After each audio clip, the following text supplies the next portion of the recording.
Salmira mərkəzi. Mən bu videoda qutu kulp məsələlərinə aid 2 nümunə həll edəcəm. Demədiklərin sayı tək olan necə hesablanır, cüt olan necə hesablanır, bir onun nümunələr üzərində verəcəm. Qutu kulp məsələlərində kvartillər hesablanır. Bax, kvartillər nədir onu deyim. Bax, bu qutudur, sxem belədir. Biri qutudur, bu da onun kulpudur. Geçək çəkim, pis çəkdim. Bax, bu qutudur. Bu da onun kulpudur. Bax, yersiz kulpudur. Aradan biri kəsirik. İlk kesişmə nöqtəsi, bax bu nöqtə.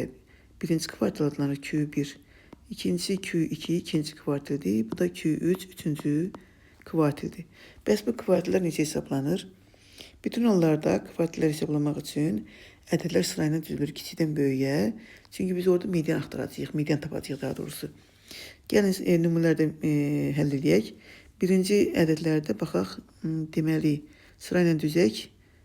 Sayaq görək 2, 4, 6, 8, 10, 12, 13. 13 dənə də olmalıdır. Gəlin sayaq.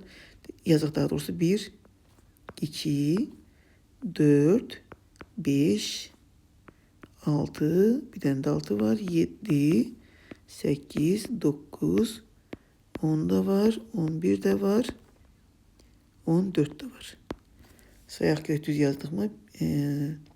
2, 4, 6, 8, 10, 12, birini unutmuşuq, 13 unutmuşuq, görürsünüz. 13 unutduq. 13, sonra 14. 14. Sırayla düzdük. İndi ilk olarak biz bu ədədlər sırasının medianını tapacağıq. Həmin median Q2'ni göstərir, ikinci kvartili. Necə hesablayırıq? Baxaq, deməli, 13 dənədir. 6 sağda, ortadan tapaq. 2, 4, 6 sağdan, 2, 4, 6 da soldan gəlir. Ortaya düşür 7. Yəni bu 7 bu ədədlər sırasının medianıdır. Bu median adlanır ikinci kvartil, yəni Q2. Daha sonra 7'dən solda qalan ədədlər arasından növbəti sıradan medianı hesablayırıq. Burada baxırıq, neçə dənədir? 6 dənədir. Və onların medianı nə düşür? 4 ilə 5'in ədəd ortasıdır. 4,5. Bu birinci kvartildir. Və 7'dən soldakı ədədlərin medianı hesablayırıq. Burada da 10 ilə 11'in ədəd ortasıdır. 10,5. Bu da üçüncü kvartili göstərir. İkinci kvartil 7 idi. Bu şəkilde hesabladıq. Demək, tək sayda olanı bildirik.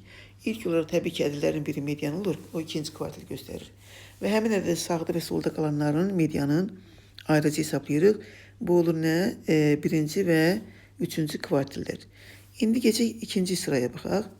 İkinci sırada gördüğünüz kimi 2, 4, 6, 8, 10. Cüt sayda ədəd var. Yəni yeni sırayla düzək. 2, 3, 4, 5, 6, 7, 8, 9, 11 və 12. 2, 4, 6, 8, 10. Bəli. Deməli, bu ədədlər sırasından ikinci kvartili hesablayacaq Q2'ni. Yəni bu ədədlər sırasının medianı. Bu da düşəcək, deməli 6 ilə 7'nin ədəd ortası düşəcək. Yəni Q2 6 ilə 7'nin ədəd ortası, yəni 6,5'dir. Və daha sonra nə edirik? Q1, Q2'ni hesablayacaq. Q1 ilə Q2'ni hesablayacaq.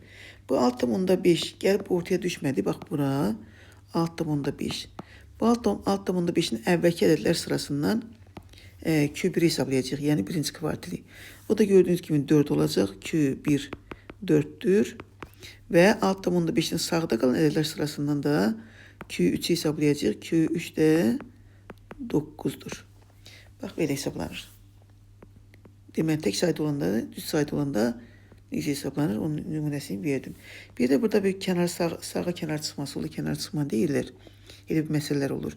Sağ kənar çıxma deyəndə Q3 üstə gəlib 1,5 vurulsun. Q3 çıx Q1. Bu düstura hesablanır. Sol kənara çıxma deyəndə Q1 çıxılsın 1,5 vurulsun. Yenə Q3 çıx Q1. Bu düsturla kənara çıxmalar hesablanır. Və salam. Sağ olun.